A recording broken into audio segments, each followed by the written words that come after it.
ভালো করে কান খুলে শুনে নিন। যারা বাড়িতে ঠাকুরের পুজো করেন, সে লক্ষ্মী ঠাকুর হোক, কালী ঠাকুর হোক, যে যার পুজো করেন, তো বাড়িতে তিনটে পাপ কাজ কোনো সময় করবেন না। কি কি তিনটে পাপ কাজ? কোনো সময় কুঁড়ি ফুল তুলে ঠাকুরকে দেবেন না। যারা আমার ইউটিউব শোনে তারা নিশ্চয়ই এগুলো জানে। কোনো সময় 3-4 দিনের বাসি পচা ফুল ভগবানকে দেবেন না।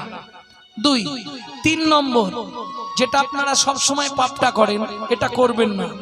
সকালবেলা হাঁটতে যাবার নাম করে লোকের কাছে ফুল চুরি করে ঠাকুরকে দেবেন না। কি হলো, হাসছে কেন? মানে যারা করে তারা হাসছে নাকি? হ্যাঁ, এ পাপ হয়। কোথায় বলা আছে? ব্রহ্মবৈবর্ত পুরাণে বলা আছে, শ্রীমদ্ ভাগবতের 5ম